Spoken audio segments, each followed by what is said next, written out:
Hello everyone, it's me, your average bonehead, Jay, and we're only a few days away from Christmas. So Merry Christmas and Happy Holidays to you all. So now when I'm not on Twitter laughing at Daisy X Rosalina fans for intentionally giving themselves clinical brain damage for some reason, I'm reminiscing of Christmas specials I saw during my childhood and going, wait, I actually watched that? And the one that came to mind is the topic of today's video, The Legend of Frosty the Snowman. Frosty the Snowman was a jolly, happy soul. This is a weird one, and not just due to the fact of the looks, the plot, the pacing, but it also has to do with the movie's existence in general, as this special is technically a sequel to the original, but at the same time technically not because it retcons a few things, so I guess it's a reboot, but at the same time technically not because it references and outright acknowledges events and characters from the first one, so I guess this is supposed to just be a reimagining? And honestly, I'm not even going to try to continue deciphering this because for some reason the Frosty Cinematic Universe is the FNAF timeline of Christmas specials. Instead, let's sit back and take a look at this, well, I'm not going to say good, interesting special from my childhood.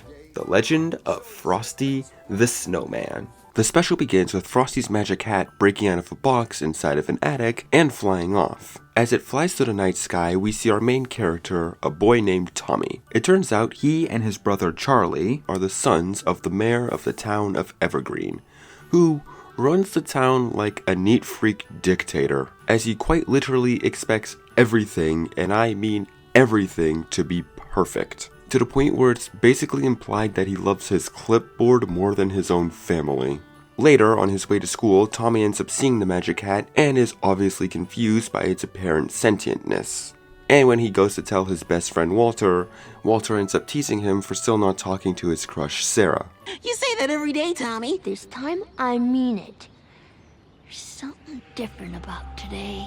Move it! Move it! Then later, when they finally make it to school, Tommy ends up seeing the hat again and tries telling Mr. Crocker. Look, I know this guy has an actual name, but I'm not calling him that because, look, he's a crazy school authority figure who's hunting down a magical entity that makes life better for the kids so he can use its magic for his own evil agenda. He's just Crocker.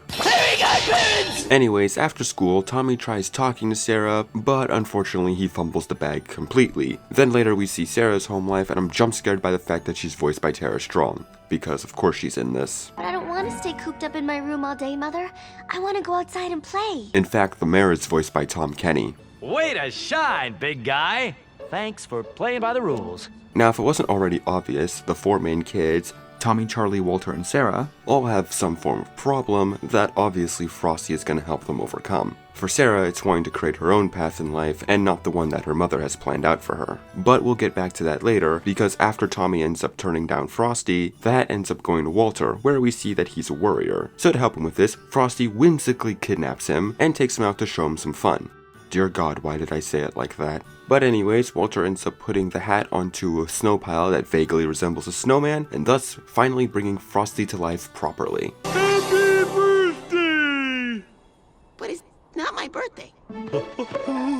The two end up having a fun little snowball fight, and the next day news got out of Walter being out past curfew, and now he's the talk of the school. Though Crocker convinces the mayor that something must be done about this, and they end up humiliating the boy. Later at lunch, Tommy tries getting some answers out of Walter as he saw the hat too, but before he can, Charlie ends up threatening Walter to shape up, but accidentally gets food all over Crocker, and so they're both put into the detention room, and Charlie is forced to give away his #1 pin. Yes, the mayor has a favorite son, or at least had. They ask Walter where he was last night, and he explains it to them. And the idea of a talking snowman does seem to ring a few bells for the mayor, but Crocker insists that it's all make-believe. After we leave, we of course learn that Crocker, obviously, wants to take over the mayor's position. Tomorrow is indeed another day. While that's all going on, Frosty ends up giving Sarah the last piece she needs for her snow model of the town, which he got to her by vandalizing the mayor's car, and then he goes to get Walter out of detention while showing Charlie that magic is real. Basically, Frosty's end goal in this whole thing is to bring back fun and imagination to Evergreen, mainly to the adults though. But the only way he could do that though is by giving the kids a little bit of freedom. But while he's helping Charlie, Walter, and Sarah by showing them fun and freedom, Frosty is also getting Tommy to help him by showing him a secret underground part of the library, a la Last Crusade, which ends up having a comic in it that both explains the past and predicts the future. And it's because of this book that Tommy ends up figuring out that the boy who first created Frosty was their father in this universe. I told you, the lore is insane. It's because of this book though that he also learned that Crocker was the one who kidnapped Frosty and was why he was in a box at the beginning of the movie. And if he gets his hands on Frosty again, he'll successfully be able to enslave all of Evergreen. While that's all going on, Frosty ends up properly introducing himself to Sarah, and by her request, teaches her how to ice skate. Then later on, he teaches these triplets how to sled down mountains via trash can lids. And all this joyous, carefree nature is making it so a bunch of people are no longer following the rules, and this causes the mayor to end up getting a bit paranoid over what could happen to the town in the future. Crocker then seizes the opportunity to call for a town meeting where he nominates himself as the new mayor. The town agrees, and this means he gets the clipboard.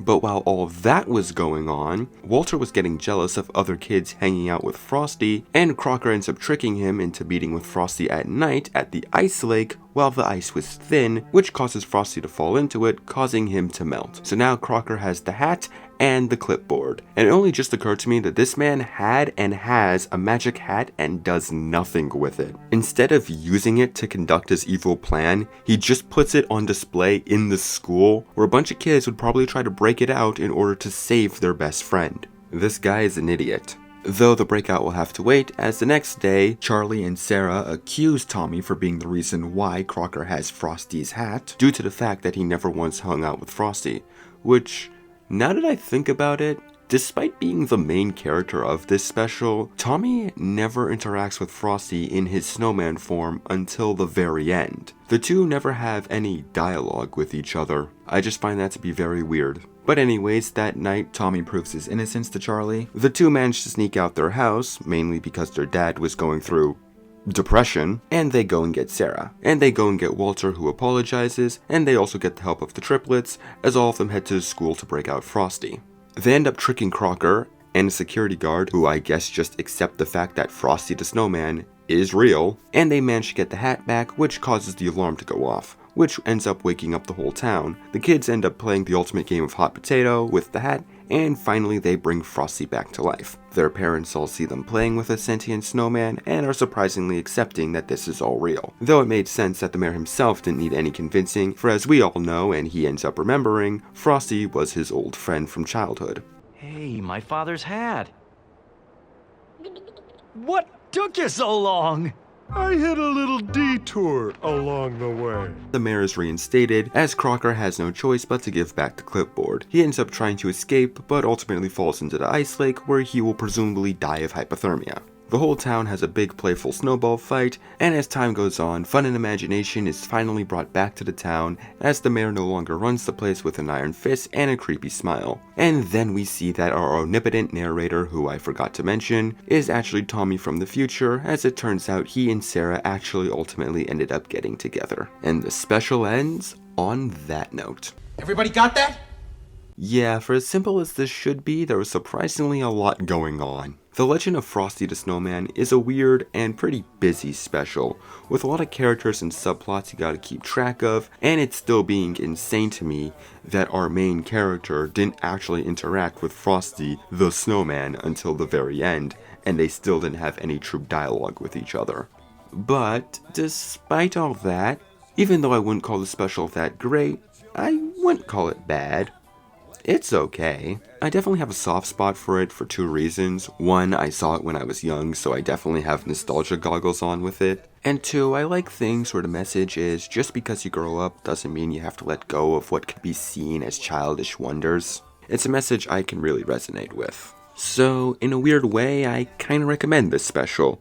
And even if you don't like it, I at least think it's fun to riff on. But now, before I go, I just want to let you guys all know something.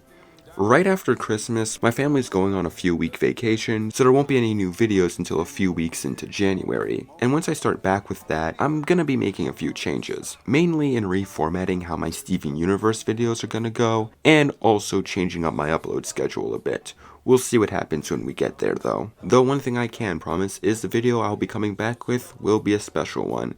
And to give you a hint on what it is, it's the one series I always start my years talking about for some reason. Now, I'm your average bonehead Jay, and I wish you all a Merry Christmas and a Happy Holidays, and a good night. Had to hurry on his way, but he waved goodbye saying, don't you cry, 'cause I'll be back again someday.